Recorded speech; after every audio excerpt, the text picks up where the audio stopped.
Assalamualaikum warahmatullahi wabarakatuh. Masih bersama saya Muhammad Akmal Syaibani.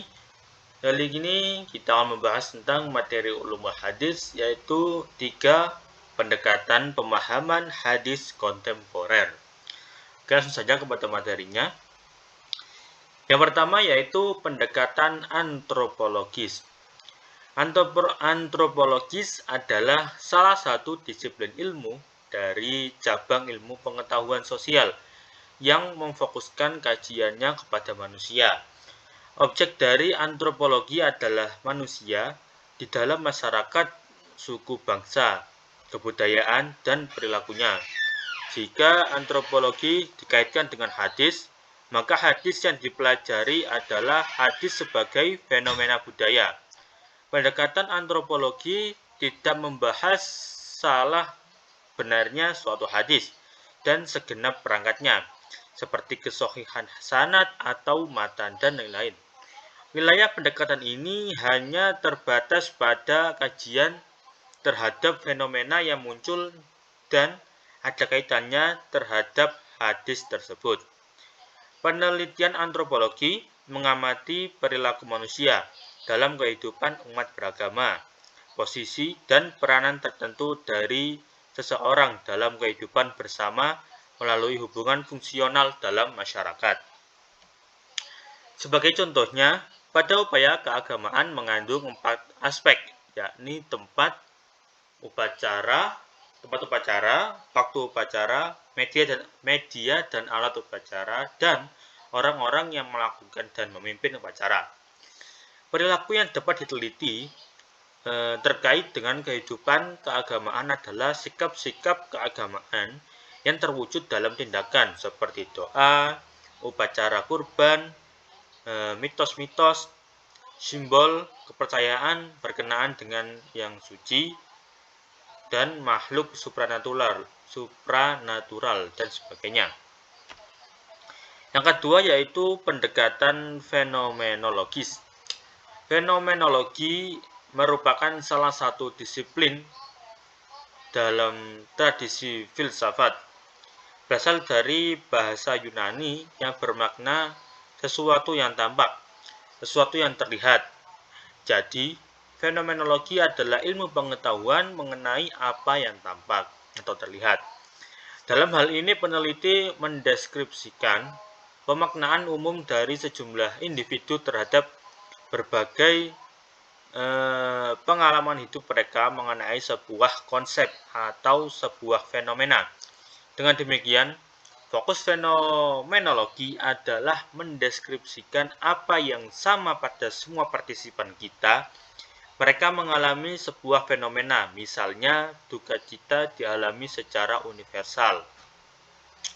Sang peneliti mengumpulkan data dari individu-individu yang pernah mengalami fenomena tersebut dan mengembangkan sebuah deskripsi gabungan tentang esensi dari pengalaman semua individu tersebut.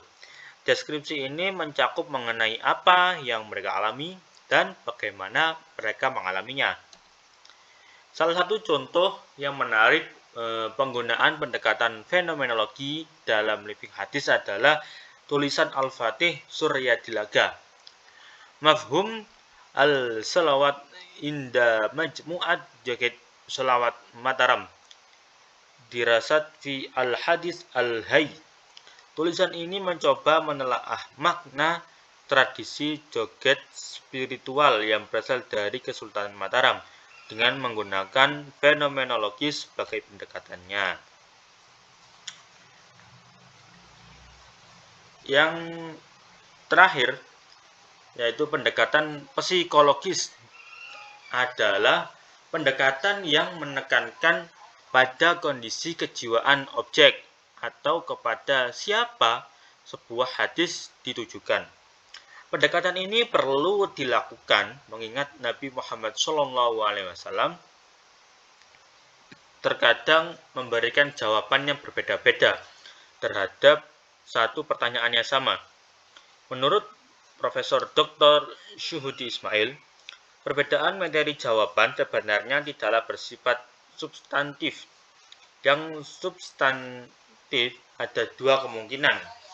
Yaitu yang pertama, relevansi antara keadaan orang yang bertanya dengan materi jawaban yang diberikan.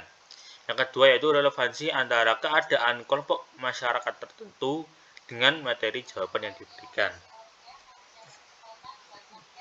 Sebagai contoh, hadis tentang amalan yang paling utama. Ternyata hadis yang menyatakan amalan yang utama berjumlah banyak dan variatif. Di antara hadis-hadis tersebut sebagai berikut. Yang pertama, dari Abu Hurairah berkata bahwa Rasulullah SAW ditanya oleh seseorang, amalan apakah yang paling utama? Rasulullah menjawab, beriman kepada Allah Subhanahu wa Ta'ala. Beliau ditanya lagi, kemudian apa lagi? Beliau menjawab, jihad di jalan Allah Subhanahu wa Ta'ala.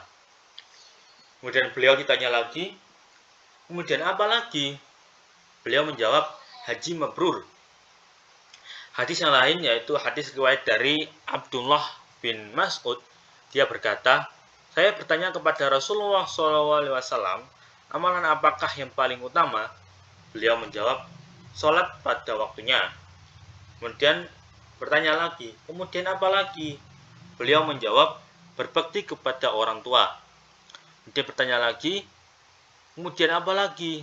Beliau menjawab, jihad di jalan Allah Subhanahu wa Ta'ala. Terima kasih. Semoga materi yang saya sampaikan ini bermanfaat. Ada kurang lebihnya saya mohon maaf. Wassalamualaikum warahmatullahi wabarakatuh.